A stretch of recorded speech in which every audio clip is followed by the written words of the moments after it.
Helo na bawb, fy enw I yw Dr Arddyn Arwyn ac rydw i'n darlithydd yn yr Adran Hanes a Hanes Cymru. A heddi yn y fideo yma rydw i'n mynd i cyflwyno'r modiwl Cydio Mewn Hanes, ffynonellau a'i haneswyr I chi. Dyma un o'r modiwlau craidd sydd yn rhedeg yn y flwyddyn gyntaf yn yr ail semestr. So mae'r modiwl yma yn canolbwyntio ar ffynonellau ac yn arbennig un o'r rhannau pwysica o fod yn hanesydd sef ymwneud gyda ffynonellau cynradd. Ac felly, be bydd yr modiwl yma'n gwneud yw eich cyflwyno chi gwahanol mathau o ffynonellau a sut mae haneswyr yn defnyddio nhw. Fel chi'n gallu dychmygu, mae ffynonellau yn rhywbeth holl bwysig I haneswyr. Dyma sut dyn ni'n gwneud hanes. Dyma sut dyn ni yn ysgrifennu amdano'r gorffennol. Ac felly mae'r modiwl yma'n un holl bwysig fel rhan o modiwlau craidd ni bydd yn tywys chi trwy eich gradd. Yn rhan gyntaf blwyddyn 1 yn semestr 1, newch chi cymryd rhan mewn modiwl o enw cyflwyno hanes. Yn yr modiwl yma, bydd chi'n dysgu sut I gwneud hanes fel petai yn yr brifysgol, dysgu amdano sut mae ysgrifennu traethodau ac yn y blaen. A wedyn yn yr ail semestr, bydd ni'n cyflwyno chi I ffynonellau cynradd a'r gwahanol mathau o ffynonellau cynradd mae haneswyr yn defnyddio. Ac bydd hyn hefyd yn helpu chi wedyn I ddeall hanesyddiaeth yn well, oherwydd mae'r perthynas rhwng ffynonellau a hanesyddiaeth yn holl bwysig. Ac felly, bydd y modiwl yn paratoi chi ar gyfer eich modiwl craidd yn y ail flwyddyn, sef llunio hanes, sydd yn canolbwyntio ar hanesyddiaeth. Ac mae pob pwnc craidd, pob modiwl craidd yn paratoi chi at yr modiwl fawr, yr darn o waith mwyaf newch chi, sef y traethawd estynedig yn y drydydd flwyddyn. So beth mae'r pwnc yma a'r modiwl yma'n gwneud? Wel, mae'n cyflwyno chi'r gwahanol mathau o ffynonellau cyfroes dyn ni'n defnyddio yn yr adran ac fel haneswyr yn fwy cyffredinol. Rydyn ni yn ymchwilwyr. Mae'r darlithydd fydd yn dysgu chi yn wneud gwaith ymchwil mewn I hanes ac yn ysgrifennu llyfrau ac erthyglau hanes. Ac felly, rydyn ni yn defnyddio ffynonellau cynradd fel rhan pwysig o'n gwaith ni. Ac felly, gewch chi ddysgu am yr ffynonellau dyn ni'n defnyddio fel haneswyr. Hefyd, mae'n rhoi cyfle chi I weld pa fath o ffynonellau mae haneswyr yn gallu defnyddio.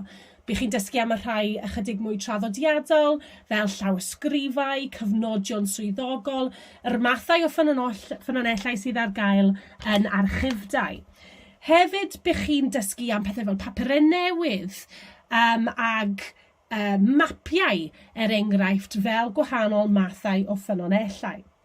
Yn ogystal â hynny, mi fyddwch chi hefyd yn dysgu am ffynonellau llai traddodiadol. Enghraifft, delweddau, edrych ar pethau delweddau o hanes a deall sut i'w ddarllen nhw mwyn cael gwell dealltwriaeth o'r gorffennol. Hefyd pethau fel llyfrau comic ag cartoons yn fwy gyffredinol, beledu, propaganda sy'n cael ei ddefnyddio gan gwahanol cyfundrefnau.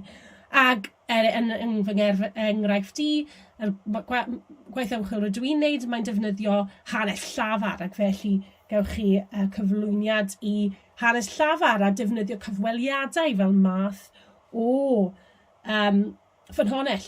Ond be amdano pethau fel cestyll hefyd, mae modd darllen cestyll fel ffordd o ddeall hanes a ffordd I ddysgu amdano'r gorffennol.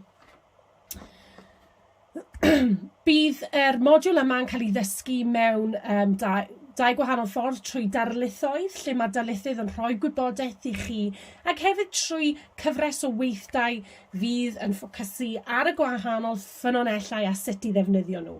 Mi fydd yna hefyd dau sesiwn ymarferol fydd ar gael i chi i paratoi gwaith grŵp sydd yn rhan o'r asesiad.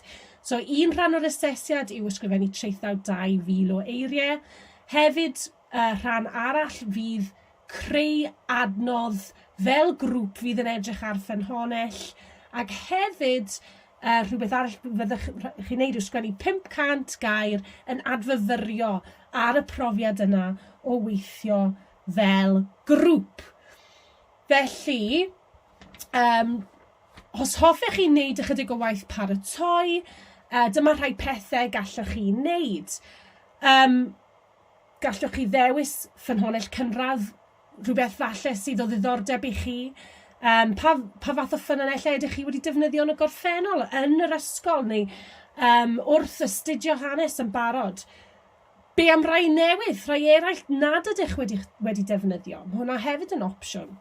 Wedyn gallwch chi ymchwilio i'r ffynonell yna, edrych ar y we, sut mae haneswyr wedi defnyddio'r ffynhonnell, pa cryfderau, sut gallwn ni ddefnyddio'r ffynhonnell yna i ddeall yr gorffennol. A wedyn ysgrifennwch ychydig am yr ffynhonnell yna. Does dim rhaid i chi ysgrifennu traethawd, ond efallai cwbl o eiriau am 500 eiriau tudalen am yr ffynhonnell. Yn ei benni fyna, fy enw yw Arddyn Arwyn. Dyma fy manylion cyswllt. Os hoffech chi ffonio neu anfon e-bost, gnewch. Mae dyn ni hefyd ffrwydrydar dwyieithog i chi ddilyn.